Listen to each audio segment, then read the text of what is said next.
podríamos decir que las relaciones psicoanálisis-marxismo son amplias, complejas, heterogéneas, pero yo te diría que es muy interesante la propuesta de pensar la relación a partir de la teoría del conocimiento.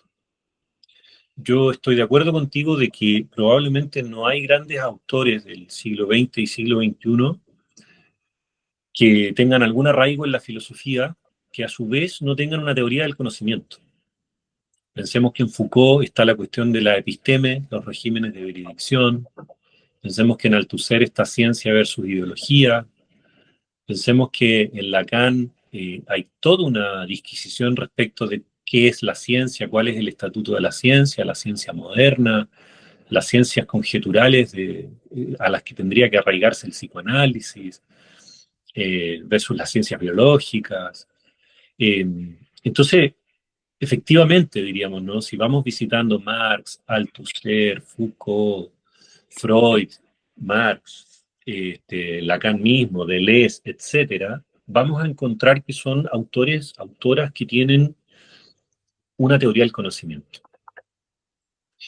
A mi entender, para pensar la relación Lacan-Marx, que se puede pensar desde muchos ángulos, entrar por el lado de la teoría del conocimiento puede darnos algunas luces que quizás son menos trabajadas que las relaciones entre Lacan y Marx en torno, por ejemplo, a la crítica del capitalismo y la lógica del extractivismo propio de esa lógica de producción y consumo, ¿no? Que lo vamos a hacer probablemente, porque es uno de los ámbitos fuertes de la teoría marxista. Pero yo diría que en Marx hay una teoría del conocimiento que además Lacan, entiendo, en mi lectura, recoge y valora. Incluso Lacan, yo te diría que plantea que Marx anticipa muchas de las lógicas con el que, no sé si lo dije bien, Lacan piensa que Marx anticipa muchas de las lógicas con el que él mismo va a plantear muchas cosas, Ujú. ¿no? El estructuralismo, la lógica del síntoma y una serie de propuestas teóricas y epistemológicas fundamentales del psicoanálisis lacaniano encuentran fuertes resonancias, y luego vamos a ver que conceptos fundamentales, homologías, con la obra de Marx, ¿sí? Con el Capital fundamentalmente, pero también con algunos escritos de la juventud de Marx. Eh, en principio, yo, a ver, quizás antes de responder, Ramiro, específicamente a esto, porque me parece que lo que vamos a tener que hacer en algún momento es abrir fuertemente la crítica compartida que tendrían tanto Marx como Lacan a la epistemología moderna, a la ciencia moderna y al idealismo alemán, Ujú. hegeliano kantiano, ¿no? O sea, si vamos a hablar de teoría del conocimiento específicamente, tendríamos que pensar allí. Y cómo a partir del concepto de ideología que toma Althusser, pero que también desarrollan autores que también cruzan a Lacan con Marx, como podrían ser Slavoj Žižek o Jorge Alemán, el concepto de ideología va a ser fundamental, ¿no? En la comprensión Lacan-Marx, teoría de discurso y teoría crítica del valor, ¿no? Seguro que vamos a ir para allá a paso firme, pero me gustaría, si ustedes me permiten, darme algunos gustos preliminares, digamos, ¿no? Respecto de cómo se va encontrando el campo del psicoanálisis, incluso en Freud, eh, que podríamos decir, Freud es una teoría del inconsciente, ¿no? Si vamos a hablar de teoría del conocimiento, tendríamos que decir cuál es el objeto teórico del psicoanálisis. En principio, diríamos a grueso modo, es lo inconsciente, ¿no? Lo inconsciente, además, como una forma de saber que desestabiliza otras formas de saber, conocimiento y razonamiento moderno, digamos, ¿no? Que intentaban hacer coincidir razón, conciencia, voluntad y mente, ¿no? Como si fuera una unidad eh, individida, ¿sí? Y vamos a decir que Freud se encuentra con que la persona, no voy a decir sujeto para no confundirlo con Lacan, que la persona está dividida y que el yo está dividido, está fragmentado, está desunido, está desarmonizado, eh, y que hay aspectos de la vida mental que son inconscientes, que escapan a la voluntad, que escapan a la conciencia. Pero no obstante, trabajan y operan como un sistema de, vamos a decirlo así, forzando los conceptos, como un sistema de conocimiento en sí mismo. Es decir, Freud habla del trabajo de lo inconsciente como procesos de pensamiento. No sé si ustedes se acuerdan que Freud llamaba proceso primario al proceso de pensamiento inconsciente, ¿sí? La- los procesos ahí que tenían que ver con condensación, desplazamiento, miramiento por la figurabilidad, libre circulación de la energía, tendencia a la descarga, anulación de los principios de contradicción, de temporalidad lineal y una serie de procesos psíquicos que serían inconscientes, son tremendamente interesantes porque diríamos, el psicoanalista freudiano no sabe qué significa lo inconsciente, no sabe nada de tu inconsciente, por decirlo así, no es un adivinador de símbolos, no es un lector de con pocas palabras sé lo que te pasa en lo profundo. En rigor, quien se forma en la metapsicología freudiana de la teoría de lo inconsciente sabe cómo lo inconsciente trabaja, o más bien tiene conjeturas o hipótesis acerca de cuáles son los mecanismos de trabajo, de formación de lo inconsciente.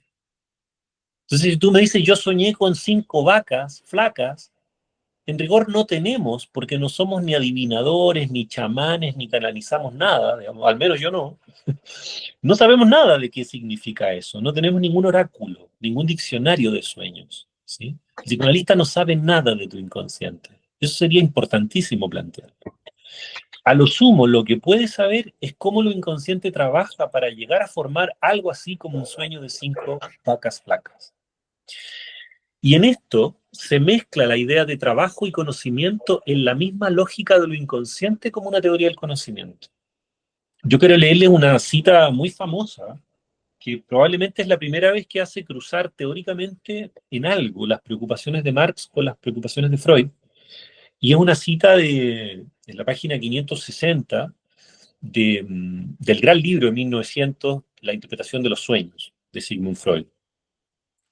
Y allí va a aparecer la metáfora del deseo y el capitalismo. No sé si ustedes conocen o alguien ha escuchado esta cita, pero bueno, el que sí se la repite, el que no la escuchará por primera vez y presten atención a la lógica de trabajo que está aquí presente. Cito a Freud. La fuerza motora que el sueño requiere debe ser proporcionada por un deseo. O sea, la pregunta que estaba haciéndose Freud es cómo un sueño llega a formarse. Requiere de una fuerza motora para poder tramitar un deseo inconsciente. Se trata del preocupante negocio de apoderarse del deseo de actuar como motivo principal de la fuerza del sueño. Esta posición puede ser explicada mediante una analogía. Un pensamiento diurno, no sé si se acuerdan qué es lo que es un pensamiento diurno. En Freud, un pensamiento diurno son restos, huellas némicas que uno tuvo el último tiempo o el mismo día en que tuvo un sueño. Entonces, por ejemplo, yo hoy día vi un accidente donde, no sé, lamentablemente atropellaron a un perrito, supongan ustedes, me causó determinado impacto. Y quizás durante esta noche mis sueños tomen algo de esa figurabilidad para formarse, ¿sí? Le van a prestar algo así como la pantalla, ¿no? La pantalla onírica, las figuritas con las que se va a formar el sueño como cine, como film, probablemente va a tomar algo de estas restos diurnos, ¿no? O pensamientos diurnos, que son impresiones sensoriales que uno tuvo y que quedaron circulando en el aparato. Entonces, mucha gente desconocedora de la teoría de Freud diría básicamente eso, que uno sueña con impresiones que tuvo durante el día o durante el último tiempo y durante la noche las sigue pensando, ¿sí? A lo sumo. Pero Freud va a decir, ojo, esto es solo una parte del trabajo de formación del sueño, no es todo, y de hecho no es lo más importante. Sigo con la cita. Un pensamiento diurno puede desempeñar muy bien el papel del empresario para un sueño. Fíjense, empresario para un sueño. El resto diurno es el empresario. Pero el empresario, quien, como dice la gente, tiene la idea, la iniciativa de llevar a cabo, no puede hacer nada sin el capital, ¿no? Esto es lo que dice alguien, cuando tengo una idea, digamos, pero no tengo capital, que es lo que todos nosotros, me imagino, hemos pasado por un momento así, digamos. Tengo grandes ideas, pero no tengo capital. Bueno, no se puede hacer mucho sin capital, les anticipo. Necesita de un capitalista que pueda permitirse el desembolso. El capitalista, quien proporciona el gasto psíquico para la formación del sueño, es invariable e indiscutiblemente, cualquiera que sean los pensamientos del día anterior, o sea, restos diurnos, un deseo inconsciente. O sea, ¿quién es el capitalista? El deseo inconsciente. Y el deseo inconsciente, vamos a decirlo así, el deseo inconsciente reprimido infantil, en la teoría freudiana, ¿no? Va a funcionar como el capitalista y el empresario como el resto diurno. Entonces, lo que nosotros vemos en imágenes formarse en nuestros sueños son la pantalla de un trabajo, ¿no? El verdadero, digamos, sponsor, ¿no? El verdadero responsable del sueño es el deseo inconsciente reprimido. Pero casualmente el deseo inconsciente reprimido queda bajo la metáfora de ser el capitalista, ¿sí? Entonces, acá tenemos por primera vez una posibilidad de pensar la relación inconsciente y capitalismo, ¿sí? Acá Freud evidentemente no estaba tratando de armar una teoría para justificar su idea de lo inconsciente a la luz de las lógicas capitalistas del siglo XVII en adelante. No obstante, utilizó esta figura y muchos post, ¿no? Freudianos, marxistas, retomaron estas lógicas justamente para decir si hay algo que nos explota y que nos puede llevar eh, a grandes dolores psíquicos, es justamente las tramas inconscientes, ¿no? O sea, hay vidas que pueden ser llevadas con grandes sufrimientos, con síntomas, con patologías, con repeticiones dolorosas, a causa de no ser analizadas, digamos, de no ser elaboradas psíquicamente, ¿sí? Mediante el psicoanálisis, por ejemplo. Eh, y ahí aparece una idea de que, por tanto, el malestar que causa lo inconsciente podría tener que ver en algo con las mismas lógicas de malestar que causa el capitalismo como un sistema de explotación de los cuerpos. O sea, la metáfora que queda planteada sería, así como lo inconsciente nos explota y nos causa síntomas, el sistema capitalista nos explota y nos causa síntomas.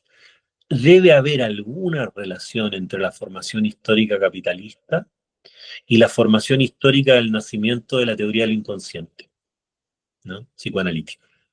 Y esto después Lacan lo va a retomar. De hecho, va a decir Lacan, no habría teoría de lo inconsciente sin ciencia moderna, sin capitalismo y sin una serie de otros fenómenos epistemológicos, científicos, culturales, económicos, etcétera, que posibilitaron la tesis de lo inconsciente.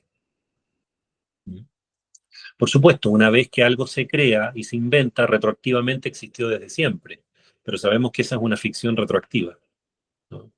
Uno podría decir lo inconsciente de los griegos, etcétera, digamos, ¿no? Pero sabemos que eso requiere de una serie de precisiones epistemológicas para ser formulado con seriedad, ¿no? No hay inconsciente en el sentido psicoanalítico antes justamente de finales del siglo XIX. ¿No? Bueno, esto como introducción, ¿por qué? Básicamente porque yo no voy a tomar tanto las relaciones entre Freud y Marx, ni tampoco voy a tomar la riquísima tradición freudo-marxista, sino nos vamos a ceñir a algo bastante más acotado, que es la relación Marx y Lacan, y fundamentalmente a propósito de la invitación de Ramiro en la teoría del conocimiento, de ambos, ¿sí?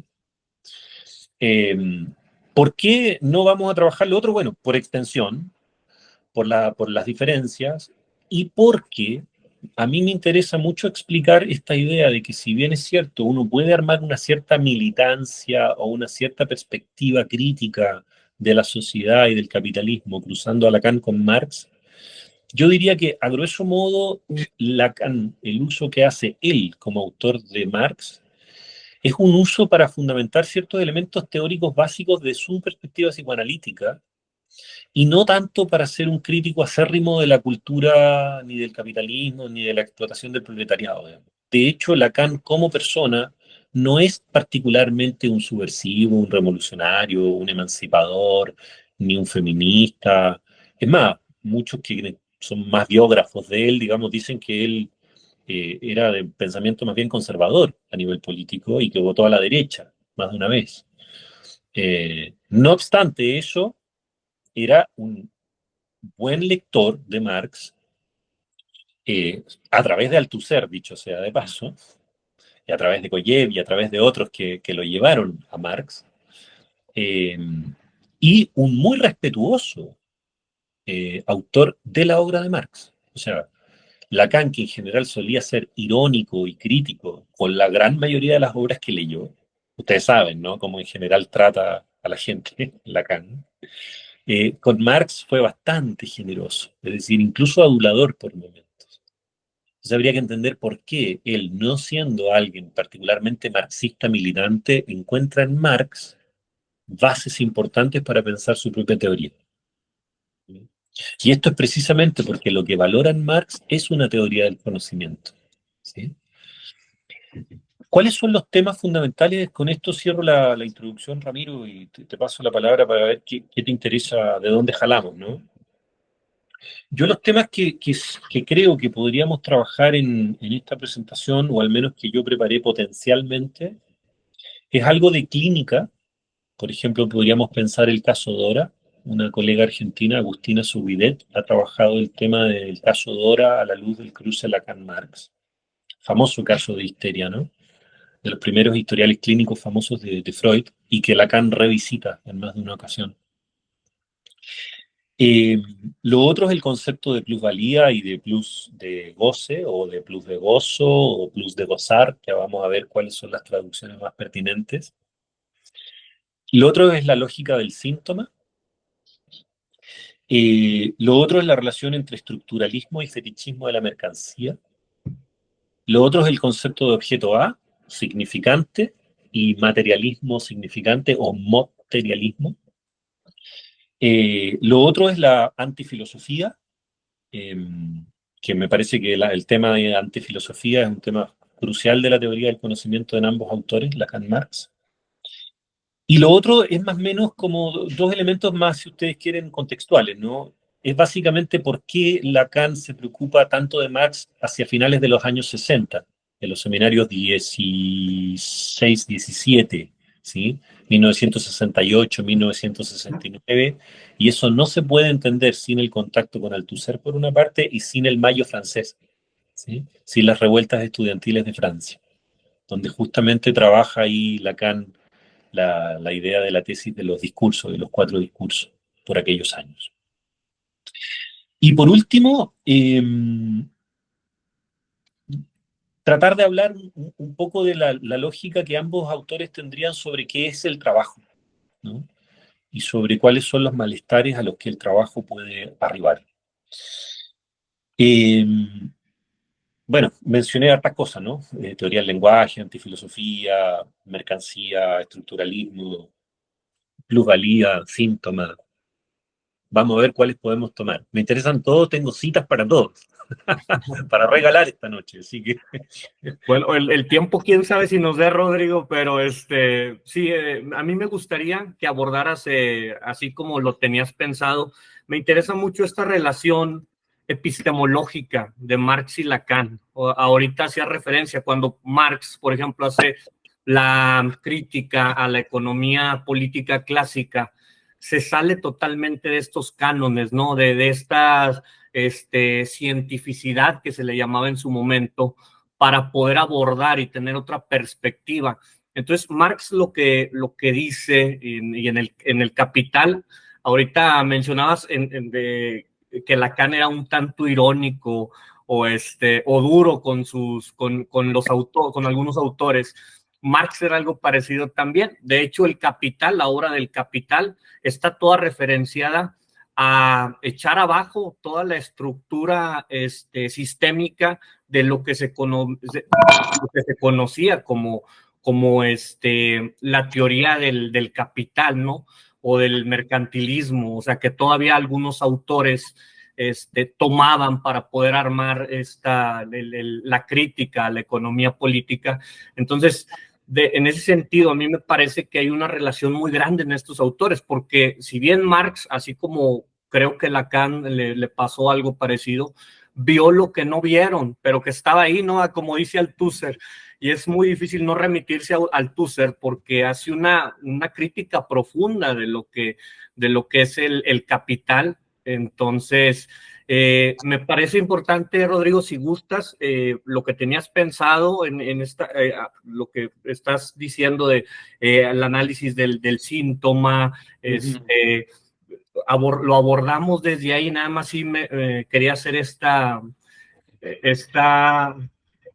este comentario, nada más para que quedara bien entendido que hay mucha relación y es muy entendible cómo Lacan toma precisamente muchos de los elementos epistemológicos, ¿no? de Marx, porque como lo que le dicen la escuela de la sospecha de Marx, Freud y Nietzsche, son estos individuos que rompieron, ¿no? Rompieron estos paradigmas científicos y a partir de esa ruptura empezaron a crear diferentes conceptos teóricos. De todas maneras, bueno, miren, yo lo que les propongo, por efectos de como de cierta honestidad intelectual también, para no atribuirme ideas que no me son propias, referirlos básicamente a tres fuentes que voy, por un lado, a citar, eh, que voy a comentar y que voy a criticar. ¿No? Eh, hay una charla que dio, que lo tomé justamente porque la invitación es tuya, Ramiro, ¿no? De México. Para mí, uno de los grandes freudo-marxistas y lacano-marxistas que existen en el mundo, pero particularmente de habla hispana, es el doctor David Pavón Cuéllar. Y el doctor David Pavón Cuéllar, que trabaja en la Universidad de Michoacán, si mal no recuerdo, tiene una conferencia que dio el año 2020 que se llama Lacan y su Marx, ante el marxismo y el psicoanálisis, que está transcrita. Ustedes la podrán encontrar en internet. Es muy buena esa charla. ¿Ya? Voy a trabajar algo de ese texto y cuando lo haga se los puedo decir. Voy a trabajar otro texto que también es de David Pavón, que se llama Plus Valor, Plus de Gozar y Plus de Privación. Eh, También está en internet ese texto. Ese es un texto que está publicado en la revista Teoría y Crítica de la Psicología. ¿Ya? Es un texto del 2019. Ya estamos hablando del 2019-2020. No es lo último de David Pavón Cuéllar, pero es de los años en que ya David viene trabajando el tema Lacan-Marx en forma bien sistemática. El otro texto con el que voy a tratar de hacer algunas referencias es un texto que escribió Samo Tomšič, que se llama La homología entre Lacan y Marx. Es un texto más o menos extenso para hacer un paper. Eh, Tiene momentos, pasajes más o menos oscuros y tediosos, pero tiene puntos muy altos también ese texto y que intenté rescatar algunas cosas. En esto, el texto de Samo Tomšič, por ejemplo, me parece que da un puntapié más o menos importante en la página 6 de su texto, que me parece que sitúa más o menos bien el problema de Lacan-Marx a propósito de tu pregunta, Ramiro, de la teoría del conocimiento. Les voy a leer y comentamos, ¿les parece? Dice Samo Tomšič, es evidente que en este punto hay un cambio significativo en la enseñanza de Lacan a mediados de los años 60, lo que les decía yo, ¿no? De que ya a finales de los 60 se empieza a marcar muy fuertemente, seminario 16-17 sobre todo, la apropiación que haría Lacan de la obra de Marx. Su teoría del lenguaje, que para nadie es un misterio que la teoría del inconsciente de Lacan está relacionada con la teoría sobre el lenguaje, el inconsciente está estructurado como un lenguaje. Eh, entonces, su teoría del lenguaje ya no se refiere exclusivamente a la lingüística estructural, ¿no? Saussure, Jacobson, sino también a la crítica de la economía política.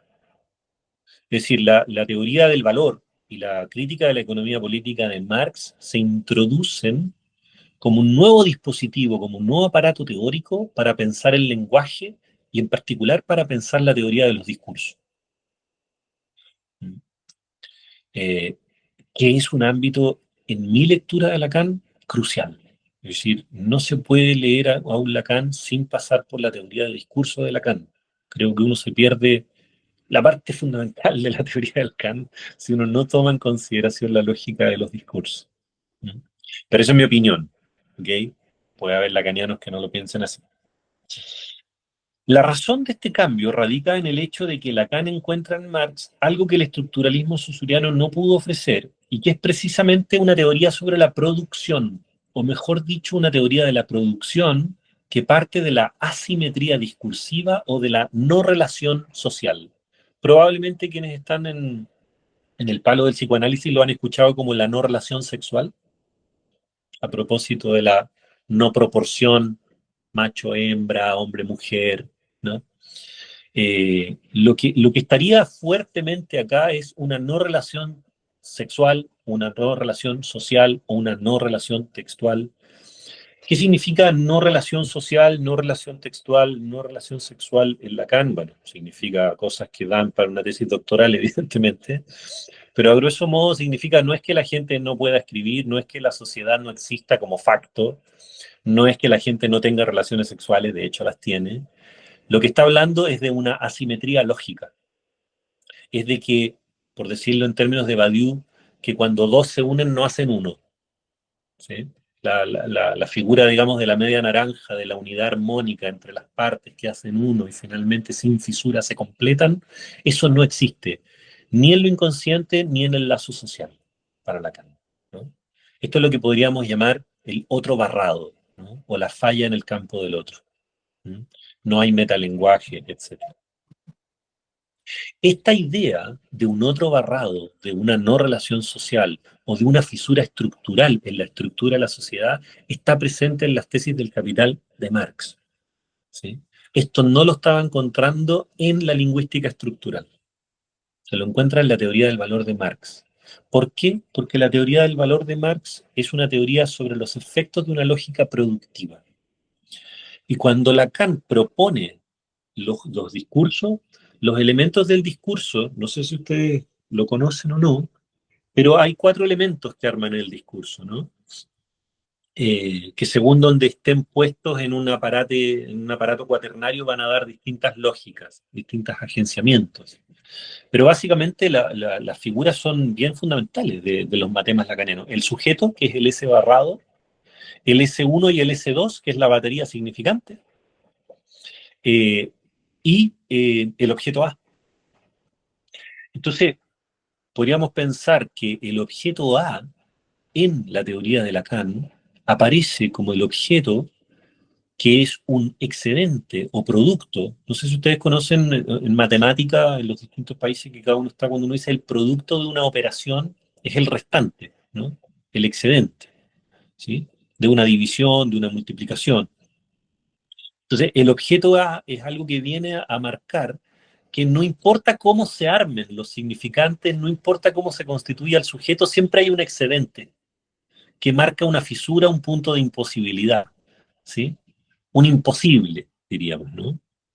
Y eso, esa metáfora que es el objeto A causa del deseo o un objeto vacío, ¿no? Que revela la falla estructural, es el objeto A.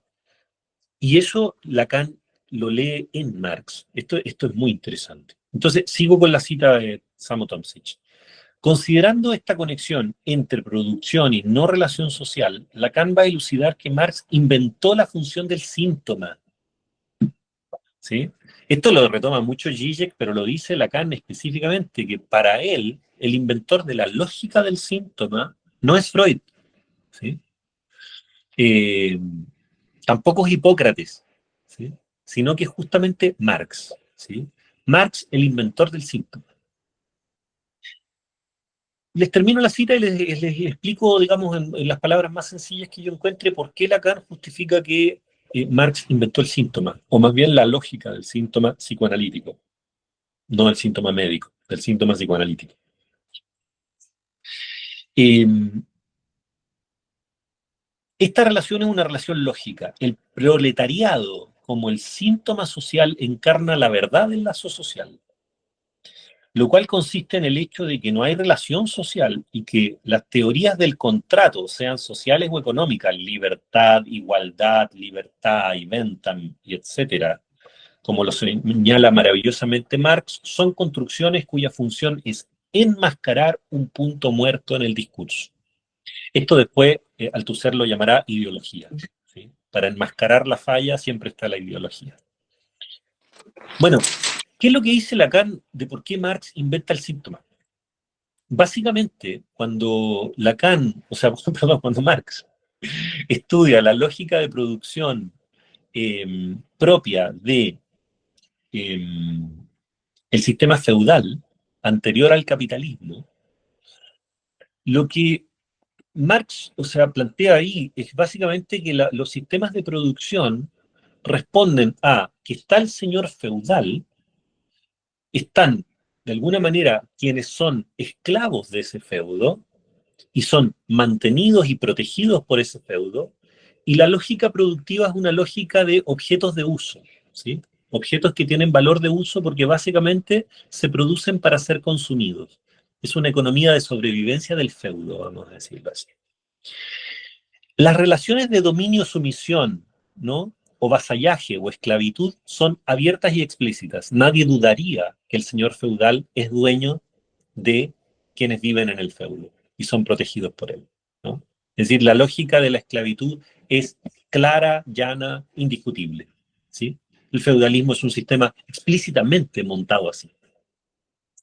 Una vez que aparece el capitalismo y aparecen una serie de procesos políticos que van a abolir los sistemas feudales, las lógicas feudales, y aparecen los mercados libres, ¿sí?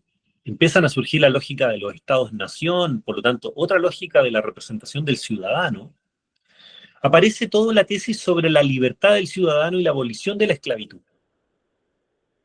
Entonces, lo que va a decir Marx, ojo, explícitamente las relaciones de dominio y esclavitud quedaron abolidas, suprimidas.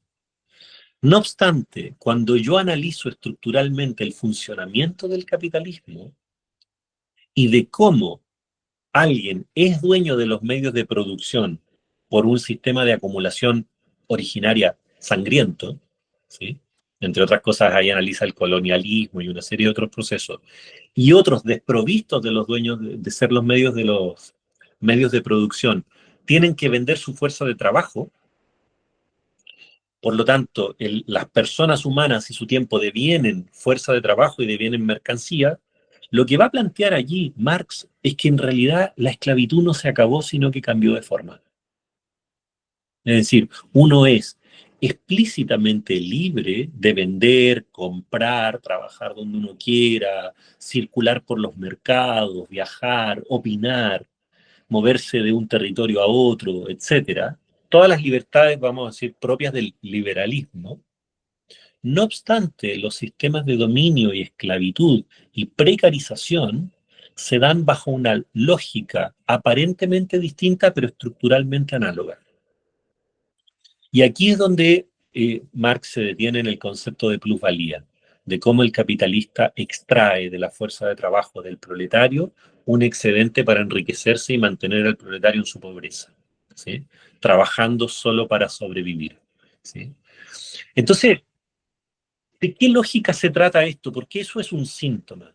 Porque en cierto modo, lo que está diciendo Lacan es que cuando Marx lee al capitalismo, lee al feudalismo en el capitalismo.